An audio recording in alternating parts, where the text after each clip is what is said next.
Hello everybody and welcome to Dice Check. I am Matt and today we are doing another tier list and this time we are doing it on Chaos Demons. Now, Chaos Demons have a lot of units. You know, we're talking stuff from Khorne, we're talking Tzeentch, we're talking Nurgle and SLAANESH. All of them put together with as much HQs as they have because they have a bunch of HQs. We decided that it would be best if we just split them up into groups and tackle it that way. So for this first one, I'm gonna be going over SLAANESH, which is my favorite one. I like SLAANESH, I like Tzeentch, I like Khorne, I like all of them. I guess, never mind. I like all of them, they're all cool. We're going over just mono SLAANESH just because they do the best as a mono faction, just because their demonic loci is really, really good. Their HQ units, they get a 6-inch advance and charge aura. So that's what makes them so good and so fast. Everything that we're gonna be going over on this list is, you know, basically going with that same thought process of advance and charge, what's fast enough, what deals a lot of attacks, what can get into melee combat. On top of that, SLAANESH also gives you fight first, basically. You always act as if you charge, think of it like that. Even if you're stuck in combat, you still get to hit first if you're still stuck in combat on the next turn before your opponent can hit you. So yeah, there's just a lot of really, really good stuff, lots of melee combat with SLAANESH. Let's get started. We're gonna go from HQs over to troops, down to elites, fast attacks, heavy supports, and Lord of Wars. We're going to be talking about Zerakanal, which is the Forge World Lord of War. Yeah, SLAANESH is a very, very strong army. Lots of turn one charges, trying to get into your opponent's face, trying to get them locked into melee combat. Lots of stuff that you want to do with them where you just want to stick people in melee combat and make sure that you kind of like hit first all the time. And that's how SLAANESH kind of works. It's a really, really fun way to play the game. So let's go on with this. First and foremost, for our HQs, we're gonna talk about the Demon Prince of Chaos. Now the Demon Prince of Chaos, every single Chaos Demon list has access to, or everything that is Chaos has access to a Demon Prince. For SLAANESH, they have access to a Demon Prince of Chaos. And you know, a Demon Prince is decent. It's a good beat stick. This isn't the upgraded new Demon Prince that Death Guard has, so we're still working with the older Demon Prince. So you still get your 7 attacks with your Malefic Talons. You know, you still get your Lookout Sir. You still get your wings to get a 12-inch move.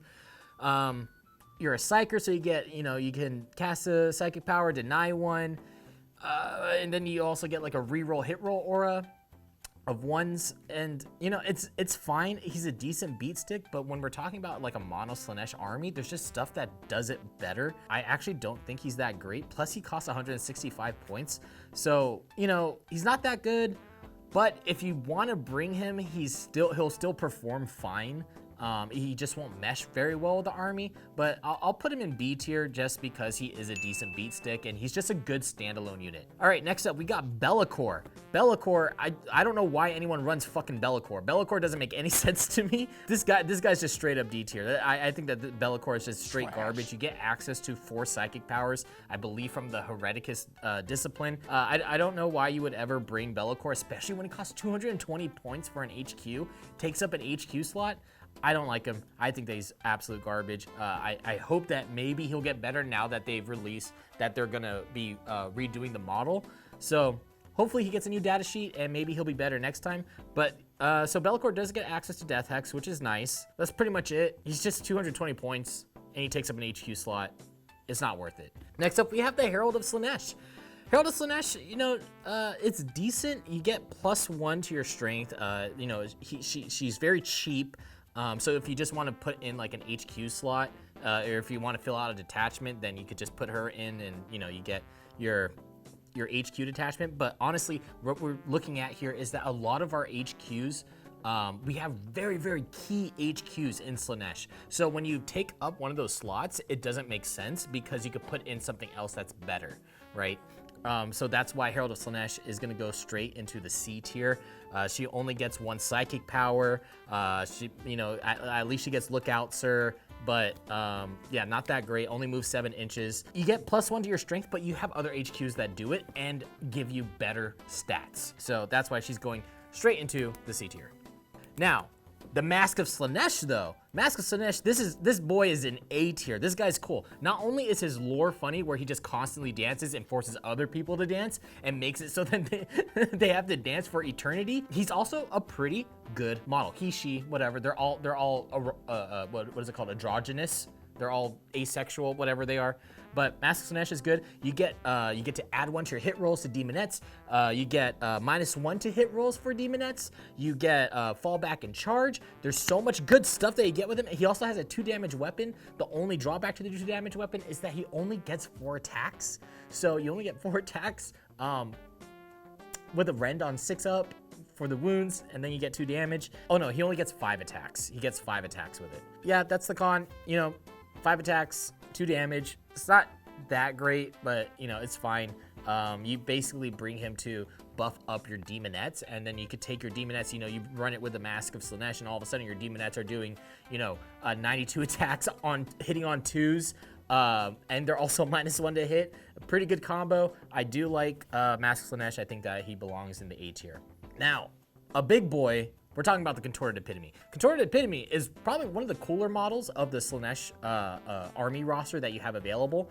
It's one of my favorite ones, at least. Why the Contorted Epitome is so good is because you get to deny fallback. Getting to deny fallback is insanely good with Slaanesh because you always fight first. So if you're in prolonged combat, you run a Contorted Epitome, now all of a sudden you're making it so then your opponent can't leave, and then you hit them on their turn. So the Contorted Epitome's fallback, it works where you have to roll 3 dice. I believe it's 3 dice, or is it 2 dice? Yeah, so for the Contorted Epitome, what you do is that you have to roll 3 d6 dice, or you just have to roll 3 dice. And if that number is higher than your opponent's leadership, then you stop them from falling back, which is pretty easy. And you have psychic powers that you can use in order to lower their morale by a little bit. Also, if you have fiends with her, then you can also lower morale, lower their leadership even more. So, you know, just fun ways that you can stop people from falling back, which is very, very key. It's a key factor to playing Slaanesh. And then if you run something like Hysterical Frenzy, then you can fight twice as well on your psychic phase.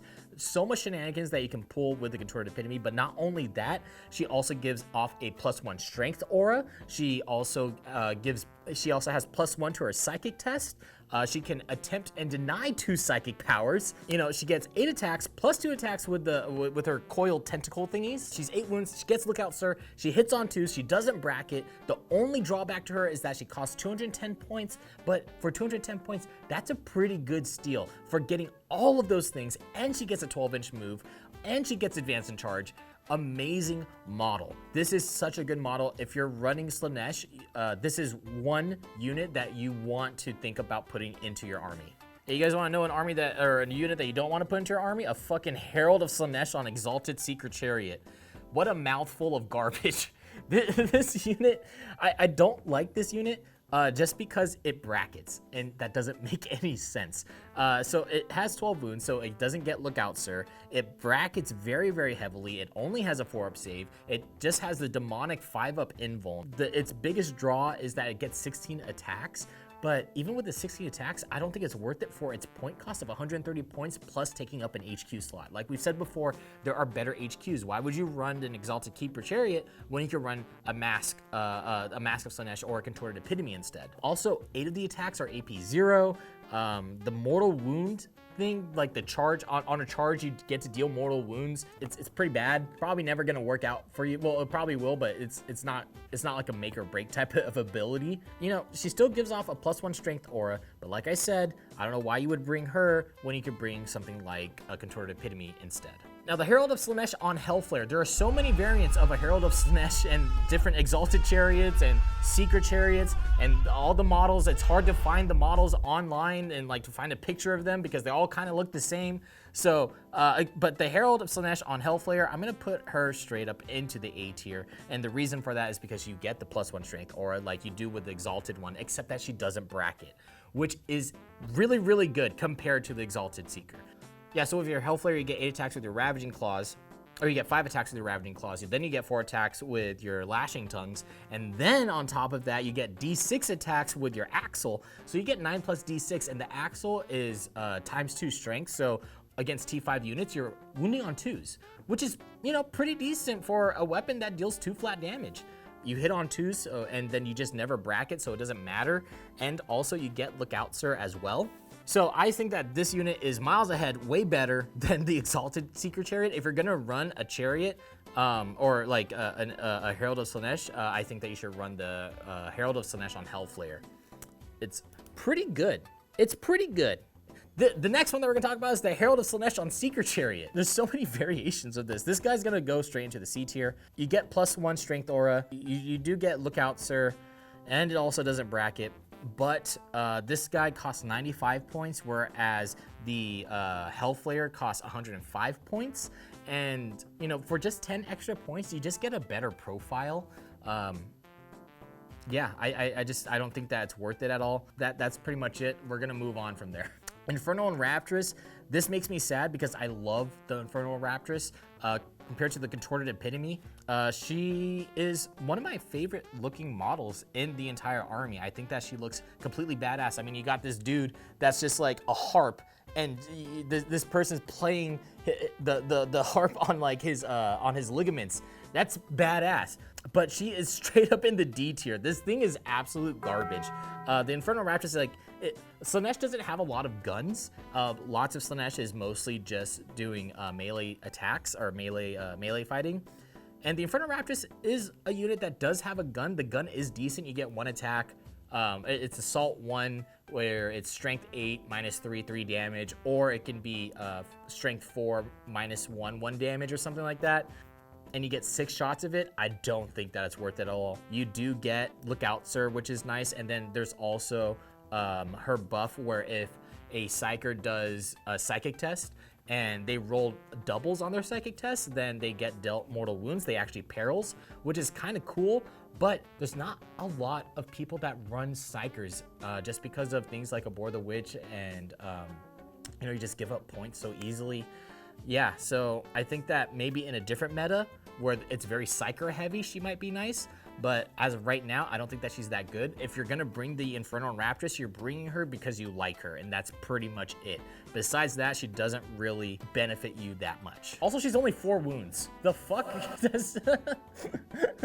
All right, big boy coming in here. We got the Keeper of Secrets. Keeper of Secrets, S tier, without a doubt. The Keeper of Secrets is probably it's like one of the best units in this entire army. Probably better than the Contorted Epitome, but like, or maybe they're just like it's a lateral move. But the Keeper of Secrets is insanely good. You always want to run these guys if you're running Slaanesh. You want to run like 3, maybe 4 with Shalaxi, but you want to run like 3 or 2, at minimum 2, but 3. Hell yeah, that's what you want, because she gets access to all of your exalted traits that you can run, and you can roll for them in the beginning of the match, and you can get 2 exalted traits, which is fine because they're all good. They all have good exalted traits. Slaanesh has the best exalted traits out of all of the Chaos Demons, at least in my opinion. I think that they do. You basically can't go wrong when you just roll for 2. Yeah, they're good. They get 10 attacks. Witstealer Sword is Strength 8. And then on top of that, when you kill something, or no, when you damage something with a Witstealer Sword, they are permanently -1 to hit for the rest of the game, which is nuts. They are naturally -1 to hit in melee combat. They can re-roll wound rolls of 1. They are they are T7. They only have 16 wounds, which means that they can benefit from obscuring terrain. Plus, they look fucking badass. They get 5-up Feel No Pains for mortal wounds. They also get a 6-up Feel No Pain with a Shining Aegis. You can also give them a weapon like Sinistrous Hand in order to let them heal D3 wounds back. Its bracket really isn't even that bad. Oh, if you give them a specific warlord trait, you can double up on it with a stratagem in order to reduce people's attacks by 2, which is on a per model basis. So that means that if somebody's coming to attack you and you're stuck in melee combat with them, instead of, you know, Space Marines getting their shock assault, they actually don't get their shock assault, and they can also lose an extra attack as well, plus being -1 to hit. If you get an exhausted trait, you could be you know, you can have a 4-up invuln. There's so much good stuff that happens with the Keeper of Secrets. You want to run them. They are absolutely banger units, and they look badass. Their only con is that they're not very tanky. Because they're T7 and they have a 5-up invuln with a 6-up Feel No Pain, they can definitely die on turn 1. But, you know, who cares? That's why you run 3 of them. Because they kill 1, well then guess what? I got 2 more, bitch. Like that's that's how you basically play Slaanesh, is by just running a bunch of Keeper of Secrets, because there's just so good units. All right, next person, Shalaxi Hellbane. This is the character variant of the Keeper of Secrets. Shalaxi, at first, I didn't think I was gonna like her because she can't be exalted, but just on her own, she fucks. She fucks in combat. She is basically your character killer. So if you bring 3 Keepers of Secrets, you get them all exalted, they all get 2 traits each, and then you bring in Shalaxi Hellbane. While they're dealing with those Keeper of Secrets, the Shalaxi Hellbane's going around the board and killing off every single character that she can get her hands on. She is so good. She is naturally -1 to wound in combat. Get the same thing as the Keeper of Secrets, where they're -1 to hit as well. Plus, they have a 12 strength weapon, which is pretty nasty. And then their weapon is D6 damage, but if it's up against a character on a wound roll of 6 or higher, it's just a flat 6 damage. What? That is insane. It's so good. Also, she gets a 6-inch heroic intervention towards characters. And if there is a character near her within 6 inches, then she could do a pile in of up to 6 inches, which is really interesting because if you have Shalaxi Hellbane, and she's in combat with another unit, yeah, and she's in combat with another unit, you can actually pile in towards the character, just because because the way that the rules, I actually don't know if that's true or not. I'm gonna have to look at it more, but that'd be interesting. Gives off a leadership aura, just like Keeper of Secrets, where other units can take their leadership. Cast 2 psychic powers, deny 1. I like her a lot. Moves 14 inches, just like the Keeper of Secrets. Good unit, love her. Okay, next up we got Selesky the Vengeful Alliance. Oh no, Selesky the Vengeful Allegiance. It's a long name. Okay, so we got Selesky the Vengeful Allegiance. This person, S tier again. Another really great unit. We have so many good HQs, and that's why, you know, like the other ones just pale in comparison, just because it's like, dude, why run those guys when you can run these dudes? Selesky is banger. This person does so much damage. She gets so many attacks. She is absolutely nasty. Gives you a +1 strength aura. You can reroll hit rolls of 1. You give that off as an aura. You can reroll morale. You get look out, sir. And then, like, on average, she gets fucking 24 attacks.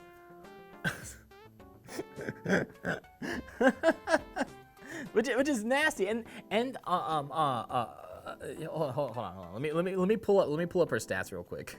Okay. This person's absolutely loaded. The only drawback to her is that she costs 230 points. That's it. She costs just as much as a Keeper of Secrets. No, Keeper of Secrets, 230 points. Yeah, so she's basically the same cost as a Keeper of Secrets, but she fucks in combat. She gets 24 attacks because of her ability. What is it called? It's called Deadly Symbiosis. So yeah, so the way that she works is that when she fights, first she chooses 1 weapon, gets 8 attacks of that. And then after she's done consolidating, then she gets to attack again with a different profile weapon. So one of them is called the Scourging Whip, where you get 8 D3 attacks at strength 5 because she buffs herself. So that's strength 5, -1, 1 damage, and then you also get your Axe of Dominion for 8 attacks, which is +3 strength. So you're actually getting you have a strength of 8 -3, 3 damage. Bro, this person is nasty, and she hits on 2s. Selesky is another unit that you're gonna want to take. Is another HQ that you want to bring into the fold. If you're gonna choose between the Contorted Epitome or Selesky, you know, it's always a toss-up because they're both really great units. Plus, she moves 9 inches with advance and charge. Good unit. All right, so with that ends off all of our HQ units, and now we're gonna go on to troops. We only have 1 troop. Demonettes, they're A tier. That's pretty easy. Demonettes are good in the sense that they can either be objective holders if you want them to be. Like, you could just bring a squad of 10 of them and then just have them hold a back line if you want to just be super HQ heavy. Or you could bring them en masse, and you could bring like 30 Demonettes, because 30 Demonettes give you 92 attacks. And you could bring stuff like the Mask or Celesky or the Contorted Epitome in order to buff them even more. You can get 92 attacks hitting on 2, strength 4, minus 1 AP. You can spend a CP to make it minus 2 AP, and it's 1 damage. But you can also on a wound roll of 6 or higher, it becomes minus 4 AP. So you have ways to deal with stuff. And like if you're fighting things like Death Guard where they have minus 1 damage, well, Demonettes are just perfect for that. Pretty good. They're a great unit. They're really good. And you can get stuff like minus 1 to hit as well. Also, you get to fight first all the time. They have a natural 5-up invuln. The only drawback to them is that if they fail, their morale is pretty low, so you have to keep them around like a Keeper of Secrets in order to make sure that they don't fail morale, because they can die pretty easily. But besides that, they're good. They're a good unit. I like them a lot. All right, now going over into elites, we got our Fiends. Fiends are S tier. I would even... sometimes I feel like that they're even better than Keepers of Secrets sometimes, but because just the amount of stuff you can do with them is insane. They get to move 14 inches. They have a 14-inch move. That's already nuts. But if you're in a mono detachment of SLAANESH, they get advance and charge as well. So you just have them run up with your Keeper of Secrets and then give them advance and charge also. Like, dude, they just move across the board so fast. Every single time that I play SLAANESH, people are always surprised by how fast Fiends can move. Not only that, Fiends restrict people from falling back as well, as long as they don't have fly. What? And it's just free. Like they just stop them from falling back. You don't have to roll for it or anything like the Contorted Epitome with Fiends. You just have them stuck in combat. Enemy units get -1 to their psychic test. You can pop a CP in order to give enemy units around them -2 leadership. They're also 4 wounds. 5 Fiends get like 26 attacks. But honestly, you don't even care if they kill anything. You just want to get people stuck in combat. The more that you get people stuck in combat, the more you are playing SLAANESH the way that they want to be played. You know, you take your Fiends, you push them up the board, you keep your enemy inside of their deployment zone, you sit on the other objectives with your Demonettes, you have your Keepers of Secrets inside their deployment zone, you have all these different threats just like inside of their face, and these Fiends are stopping them from falling back as well. What you can also do is you can take your Fiends and a Keeper of Secrets and charge them at the same unit, so that way that unit can't fall back, which means that you get to keep your Keeper of Secrets tied up in combat, so then that way they can't get shot at on your opponent's turn. Lots of different ways that you can finesse Fiends and this army. Also, Fiends have huge bases, which means that you can move block a lot of stuff and tag so many things. All you have to do with a Fiend is just tag something and they can't fall back. So if your opponent has things like vehicles, you charge a unit of like intercessors or just like their chaff unit or something, and then you just tag the vehicle with your Fiend, with your Paladins and your Consolidations, and because they have such long bases,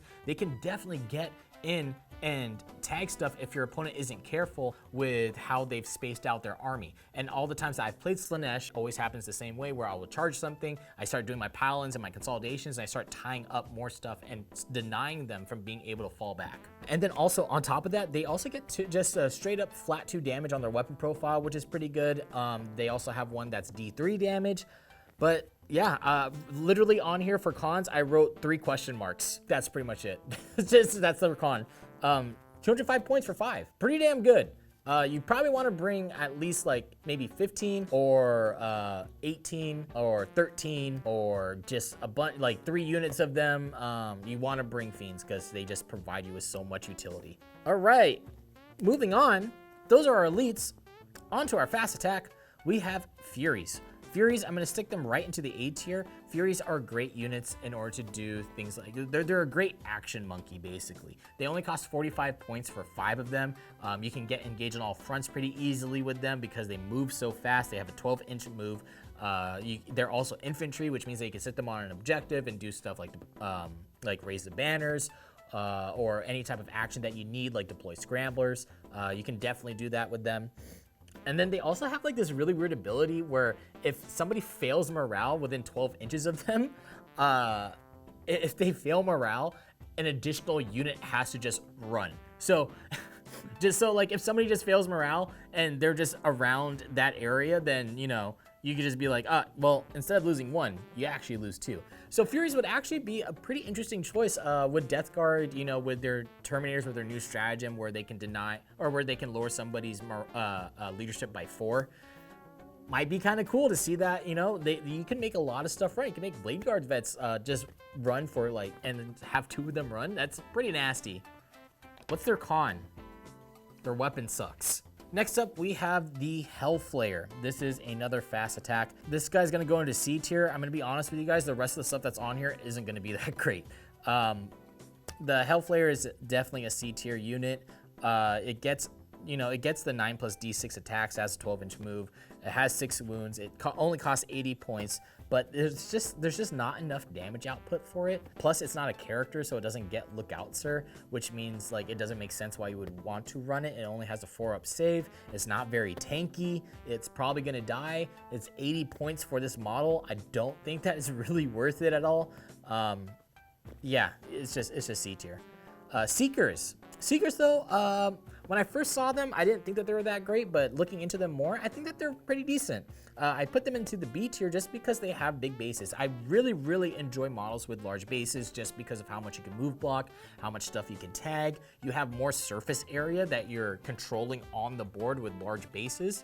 So like any skinny long bases, like things like your Outriders, I think are insanely good just because of how much they can block your opponent and tag stuff and put things into combat when they don't want to be in combat. They cost 90 points for 5. They can't perform actions because I believe that they're beasts. They don't have the infantry keyword. Lashing Tongue isn't great, but if you want something for just move blocking for 80 points or for 90 points, I think that they're fine. I would rather run them than the Hellflayer because the Hellflayer is only 1 model, whereas the Seekers are 5 models, and then you could just block like an entire place for just 80 points or for 90 points. I think it's fine. I like it. I put them in B tier. They're good. Challenge me though in the comments section. Tell me I'm stupid for putting Seekers in B tier. Now we're gonna go into our heavy supports. Heavy supports, we have the Exalted Seeker Chariot. This guy's C tier. I really don't even want to talk about them because it's just like, I don't know why you would bring them.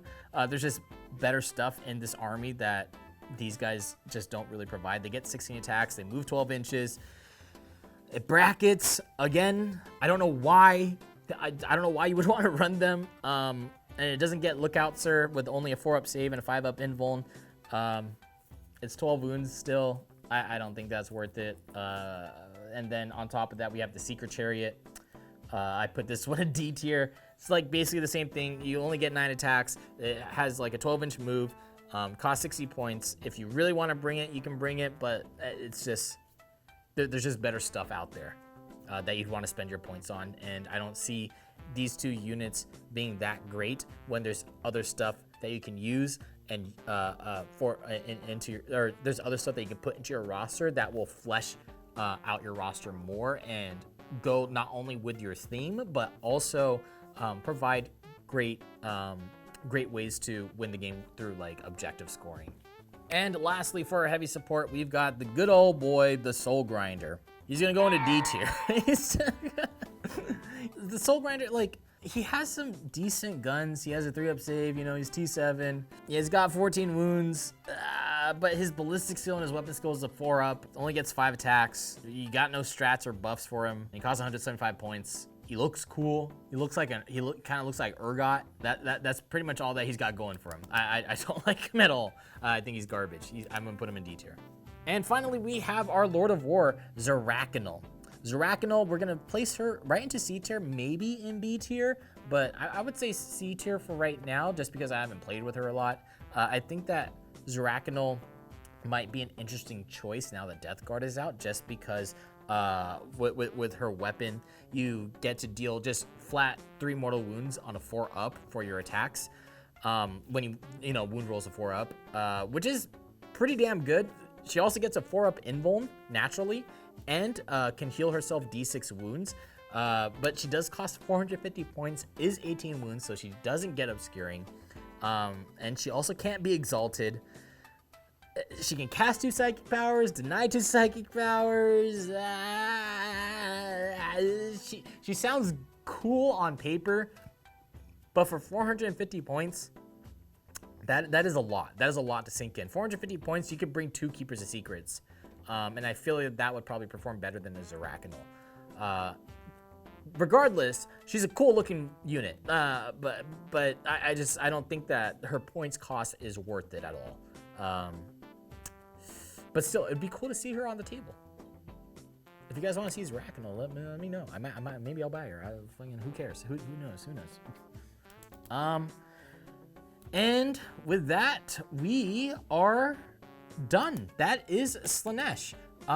Pretty balanced out list here. Most of the stuff that you're going to be seeing with Slaanesh are the HQs. The HQs are the shining points of this army, and then also Fiends. But, you know, your shining points are your HQs. You want to run these battalions so that you can get like 3 HQs inside of your unit. Even running like a battalion in patrol so that you can get that, and you just spend all your CP in the beginning of the game as much as you can on upgrades and buffs and warlord traits and relics and all this stuff, because you don't really have a lot of stratagems that you're going to be using throughout the game anyways, maybe like 1 or 2, and that's pretty much it. Besides that, you don't really rely that much on stratagems.